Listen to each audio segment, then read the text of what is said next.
Donald Trump نے امریکہ میں immigrant پر ایک اور تیر چلا دیا ہے اور ایکشن لے لیا ہے۔ پہلے تو اس نے ایڈجسٹمنٹ آف اسٹیٹس کے لیے کہا کہ تمام امیگرینٹ ملک سے باہر جائیں گے تاکہ وہاں پہ پھنس جائیں، واپس نہ آ سکیں۔ اس سے کام نہیں چلا تو اس نے جتنے بھی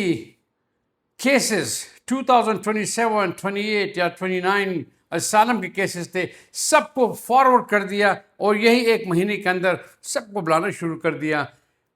جس میں بعض لوگ تو عدالت جاتے نہیں ہیں، ڈر جاتے ہیں کہ شاید ہمیں وہ ڈپورٹ کر لیں کیونکہ ڈاکومنٹیشن صحیح نہیں ہے، اور کچھ لوگوں کو وہاں پہ ان کو ریسیو ہی نہیں ہوتا، لیٹر ریسیو نہیں ہوتا، وہ پہنچتے نہیں ہیں، تو ان کے غیر حاضری میں ان پہ ڈپورٹیشن کا آرڈر ہو جاتا ہے، اور یوں تقریباً 1500 سے 2000 تک لوگ روزانہ جہازوں میں ڈپورٹ ہو رہے ہیں، اس میں بھی کامیاب ہو گئے۔ تو اب وہ تیسری طرف آ گیا ہے، اور یہ کتنا بڑا ظلم ہے کہ آپ نے شادی کی ہے، I-130 پٹیشن وہاں پہ سبمٹ ہوئی ہے، آپ نے انٹرویو دے دیا ہے، انٹرویو میں انہوں نے پورے دنیا بھر کے ڈھیر آپ کے سر پہ ڈال دیے تھے، آپ کی ویٹنگ ہو رہی تھی، انویسٹیگیشن کیے، ہر قسم کے سوالات آپ سے پوچھ لیے۔ جب وہ سیٹسفائی ہو گئے تھے تو انہوں نے آپ کی I-130 پٹیشن قبول کی، اپروو کیا اس کو۔ اب آپ گرین کارڈ کے انتظار میں ہیں، گرین کارڈ تو آ نہیں رہا، تو اس نے جتنے بھی اپروو، کافی زیادہ 50% سے بھی زیادہ جو I-130 پٹیشن اپروو ہو چکے تھے ان کو ریووک کر دیا ہے، اور ان کے پاس لیٹر جا رہے ہیں کہ ہم نے آپ کی I-130 پٹیشن کو ریووک کر دیا ہے۔ اب آپ کیا کریں گے؟ یہ امیگرینٹس کو ہر روز کسی نہ کسی میں ٹینشن میں ڈال رہا ہے۔ اتنا بتا دوں کہ اگر آپ کے پاس وہ لیٹر آ گیا کہ آپ کی I-130 پٹیشن ریووک ہو گئی ہے، سب سے پہلے لینگویج کو دیکھیں کہ کس وجہ سے ریووک ہوئی ہے۔ یا تو اس میں لکھو گا آپ نے مس ریپرزنٹیشن کی ہے، یا اس میں لکھو گا کہ آپ نے فراڈ کیا ہے۔ حالانکہ جب آپ کی ویٹنگ ہو رہی تھی، انٹرویو دے رہے تھے، کوئی فراڈ، کوئی مس ریپرزنٹیشن وہاں پہ ان کو نظر نہیں آیا، لیکن اب یہ صرف کینسلیشن کے لیے، ریووکیشن کے لیے بہانہ بنا دیا کہ آپ نے یا فراڈ کیا ہے یا آپ نے مس ریپرزنٹیشن کی ہے۔ تو فوری طور سے ودن 30 ڈیز، آپ پاس 30 دن ہے، ودن 30 ڈیز آپ اپیل ڈال دیں۔ اگر آپ کا اسپاؤس امریکہ میں ہے اور آپ کا I-130 پٹیشن، اپرووڈ پٹیشن، وہ ریووک کر دیا انہوں نے، تو اگر وہ آپ کا اسپاؤس امریکہ میں ہے تو پھر آپ کو I-290B ڈالنا پڑے گا۔ I-290B یاد رکھیں، یہ اپیل نمبر ہے، I-290B آپ کو ڈالنا پڑے گا۔ اگر آپ کا اسپاؤس امریکہ سے باہر ہے اور آپ کا اپرووڈ I-130 پٹیشن ریووک ہو گیا تو پھر آپ نے EOIR 29 سبمٹ کرنا ہے۔ لیکن بڑے کیئرفلی آپ نے دیکھنا ہے کہ یہ کیوں ریووک ہو گیا تھا۔ اگر انہوں نے کہا کہ مس ریپرزنٹیشن کی ہے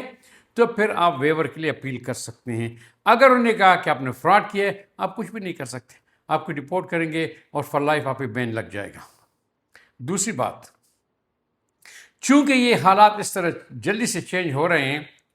اور آپ کو آلریڈی گرین کارڈ بھی مل گیا ہے، ہو سکتا ہے وہ بھی کینسل کر دیں۔ تو اگر آپ نے شادی کی ہے، 2 سال گزر گئے آپ کے گرین کارڈ کے، اور ابھی آپ نے اس کو ایڈجسٹمنٹ کرنا ہے اور ریموول آف کنڈیشن کرنا ہے تاکہ آپ کو 10 سال کا گرین کارڈ مل رہا ہے، آپ نے اپلائی کر دی، 1 سال گزر گئے اور آپ کو ابھی تک ریموول آف کنڈیشن نہیں ہوا، آپ ابھی تک 2 ایئر گرین کارڈ پہ ہیں، تو فوری طور سے اگر 3 سال گزر گئے یہاں پہ تو آپ فوری طور سے جا کے اپلائی کریں، آپ نیشنلائزیشن کے لیے اپلائی کریں، پاسپورٹ کے لیے، کیونکہ ہو سکتا ہے وہ 1 سال 2 اور بھی گزار دیں، آپ انتظار میں ہوں گے، وہ آپ کا گرین کارڈ کینسل نہ کر دیں۔ سب کچھ آج کل ہو رہا ہے، چونکہ آپ کے 3 سال گزر گئے لیکن انہوں نے آپ کو 2 سال کا گرین کارڈ چینج نہیں کیا 10 سال میں، تو آپ اپلائی کر سکتے ہیں، اپلائی کریں سٹیزن شپ کے لیے۔ تو اس وقت پھر آپ کے 2 انٹرویو ہوں گے۔